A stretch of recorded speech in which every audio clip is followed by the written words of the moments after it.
Armsad sõbrad, tänase jutluse aluseks paneme tähele kirjakohta esimesest Korintuse kirjast, esimeses peatükis salmid 4-9. Ma tänan alati oma Jumalat teie pärast, Jumala armu eest, mis teile on antud Kristuses Jeesuses. Te olete ju kõige poolest saanud rikkaks temas, igasuguses sõnas ja igasuguses mõistmises, kuna tunnistus Kristusest on teis kinnitatud, nii et teil ei ole puudu üheski armuannist, oodates meie issanda Jeesuse Kristuse ilmumist. Armsad sõbrad, tervitan teid jälle siit kaugelt Saksamaalt. Tänase pühapäeva teemaks on meile antud suurim käsk ehk armastuse käsk. Meie issanda Jeesuse käsk armastada issandat oma Jumalat kogu südamest ja sellega kaasnevalt armastada ka oma ligimesi nagu iseennast. Või nagu kirjutas apostel Johannes, kes armastab oma Jumalat, see armastagu ka oma venda. Meie vaimu, meele ja südame kinnitamiseks kuulasime või lugesime täna kirjakohta esimesest Korintuse kirjast, mis oli lühike, aga konkreetne ja haakub ka tänase päeva teemaga. Esimese Korintuse kirja kirjutamiseni viisid Pauluse Korintuse koguduses puhkenud tülid, millest talle kandis ette tema usaldusisik Chloe. Paulus mainib tülisid kohe kirja alguses ja kutsub ka koguduse liikmeid üles neid lõpetama. Ometi on kirja üldis karmi tooni arvestades selle algus omapärane. Kirja alguses on tooni andvaks Pauluse suhtumine korintlastesse kui Jumala kogudusse ja Jumala lastesse. Ta ei kahtle ilmselt hetkeks, et tegemist on heade kristlastega. Seda teemat jätkab ka täna kuuldud kirjakoht. Ta tänab Jumalat armu eest, mis koguduse liikmetel on Jeesuses Kristuses. Rõhutades seega, et risti löödud ja üles tõusnud Jeesuse läbi saab neil osaks Jumala arm ja pääste. Paulus toonitab, et korintlastele on saanud läbi Jeesuse osaks palju armuande, pidades silmas, et need on rikkad Jumala sõna kuulutamise poolest ning nende hulgas leidub palju siirast usku Jumalasse, mis omakorda viib ka Jumala sõnumi mõistmiseni. Sisuliselt ütleb Paulus, et korintlaste usk Jeesusesse on nende andide allikaks ja tänu oma usule on nad kõigil teel pääsemise poole. Ometi kasvab sellest kiitusest välja ka noomitus.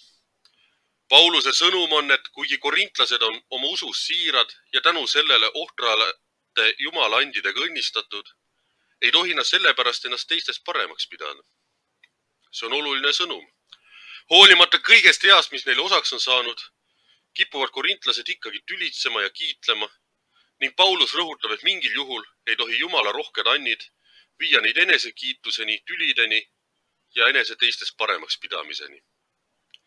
Paulus kirjutab, et kõik need kaunid asjad, mis korintlastel osaks on saanud, tulenevad Jumalast ja on Jumala kingiks neile. Ehk kui nad kellegagi või millegiga kiidelda tahavad, siis tuleb kiita Jumalat ja mitte pidada neid asju enese ülemuslikkuse näiteks. Kõigist andidest aga tuleb pidada hoopis tähtsamaks evangeeliumit ja rõõmusõnumit Jeesusest ja ristist. Jeesuse ristisurmast ja tema ülestõusmisest. Nagu Paulus ütleb, kes tahab kangesti kiidelda, see kiidelgu Jumala üle. See Pauluse sõnum puudutab konkreetselt ka tänase päeva teemat. Armasta Jumalat üle kõige ja armasta oma ligimest nagu iseennast. See on midagi, mida iga kristlane peab alati meeles pidama. Ka meie kipume tänase päevani kaldume ennast paremaks pidama, sest meie usume Jumalasse ja armastame teda ja seega elame Jumala armus ja saame osa tema andidest. Samas kui sageli tuleb ette seda, et olles iseenda meelest ära teenitult selle armu valguses, unustame neid, kes seda meie meelest ei ole. Või veel hullem, heidame nende suunas oma põlguse tulva. Ütleme neile, et neid ootab ainult põrgu ja meeleheide. See on ilmselt mingi inimlik loomus, et me kaldume arvama, et nii nagu meie teeme on õige. Nii nagu meie milleski aru saame on õige, nii nagu meie usume on õige ja nagu meie elame on õige. See on selline inimese loomale omane upsakus, mis viib sageli mitte soovitud hea, vaid halvani. Jeesus käsib meile armastada kõiki oma ligimesi nagu iseennast. Aga kes on meie ligimesed? Kas meie pereliikmed? Kas meie teised koguduse liikmed, kes meiega koos kirikus on, kes meiega osadust jagavad? Kas kõik tublid kristlased maailmas? Ei, mitte ainult nemad.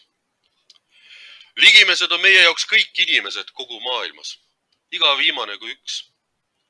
Meie ligimesed on vaesed ja põlatud. Meie ligimesed on ka need, kes millessegi ei usu.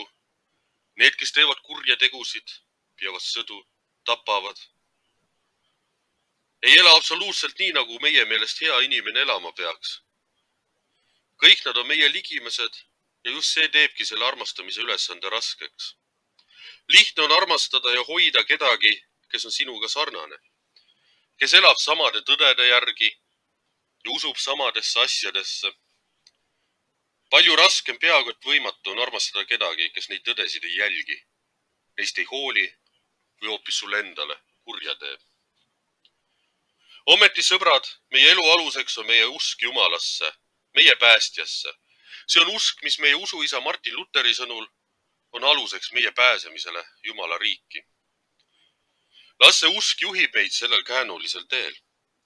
Meie ei mõista kohut oma ligimest üle, vaid meie ülesanne on pakkuda neile võimalusi endas seesama päästev usk leida.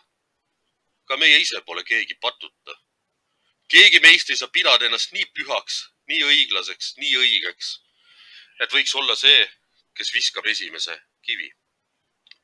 Mulle meeldib muuseas ka kantrimuusika ja mulle meenuvad täna 2 laulu, mis minu meelest tänast sõnumit hästi edasi annavad. Esmalt Sonny Paytseki laul Outlaw's Prayer ehk siis lindpiri palve. Seal üritab üks mees kirikusse siseneda ja uksel olev koguduse liige ei lase teda sisse, sest ta kannab suurt musta kübarat, jalas teksapükse, tal on lohakas kasimata habe ja pikad juuksed. Mispeale see mees jääb tänavale palvetama, esitama omamoodi monoloogi Jumalale. Oma Jumalale suunatud sõnumis tõdeb ta, et ta tahtis ainult olla osaduses koos Jumala rahvaga. Aga sinna paika, kus osadus aset leiab, ei saaks ilmselt sisse ei Risti ja Johannes oma kaamelikarvadest rüüga, ega ka Jeesus ise, keda ta, nagu ta enne väljaviskamist nägi, on piltidel kujutatud pikkade juuste ja sandaalidega. Sellele kurvale käitumismallile, mis selles laulus on esitatud, vastandlikku sõnumit kannab teine laul, mille nimeks on 3 wooden crosses ehk siis 3 puust risti. Selle laulu sõnum on positiivne näide ligimise armastusest ja kristlikust käitumisest. Laul ise on küll traagiline. Bussis sõidavad koju talumees, kooliõpetaja, preester ja prostituut.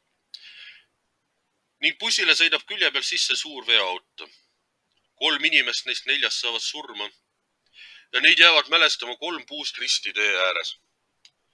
Laulus on koht, kus vaimulik sosistab prostituudile. Kas sa näed tõotatud maad? Ja surub oma verega määritud piibli naisele kätte. Ja järgmises salmis selgub, et see oli viimane asi, mida see preester oma maisel teel tegi. Ja antud lugu jutustab meile selle prostituudi laps, kes seisab oma koguduse ees ja nüüd ise koguduse vaimulik. Ehk siis preestri viimane tegu oma maisel teel oli üritada juhtida oma ligimest, oma õde, usule ja pääsemisele. Sellest hoolimata, mis oli selle ligimese taust, ehk siis antud juhul mitte just väga kristlik amet. See on see mall või mudel, mida kristlane peaks püüdma oma elus järgida. Me ei saa sulgeda oma kiriku ega ka oma südame uksi kaasligimeste eest. Ka siis, kui nad on meie meelest ebasobivalt riides, ebasobivalt pikkade juustega või elavad üleüldse ebasobivalt. Vastupidi, mida ebasobivamad nad meile tunduvad, seda enam tuleb meil neid vastu võtta. Jumal kutsub ju patuseid enda juurde, oma armust osa saama. Ütles ju Jeesuski, et on tulnud kutsuma enne kõike patuseid, ent nemad pöörduksid meele parandusele. Ja meie peame neid sellel teel aitama ja mitte eemale tõrjuma või hukka mõistma. Sest pidagem meeles, et ka meie ise oleme need patused, keda Jumal kutsub. Ja meie oleme selle kutse issanda poolt saanud. Seega peame me hea seisma selle eest, et see kutse jõuaks ka teiste, meie õdede ja vendadeni ja et nad kõik tunneksid ennast meie hulgas teretulnuna ning ei peaks muretsema, et me neile nende elu ja tegusid pahaks paneme. Aamen. Ja lõpetuseks loeme ühiselt meie isa palve. Meie isa, kes oled taevas, pühitsetud olgu sinu nimi, sinu riik tulgu, sinu tahtmine sündigu, nagu taevas, nõnda ka maa peal. Meie igapäevast leiba anna meile tänapäev ja anna meile andeks meie võlad, nagu meiegi andeks anname oma võlglastele. Ja ära saada meid kiusatusse, vaid päästa meid ära kurjast, sest sinu päralt on riik ja vägi ja au igavesti. Aamen. Minge issanda rahus, sõbrad, ja olge alati hästi hoitud. Aamen.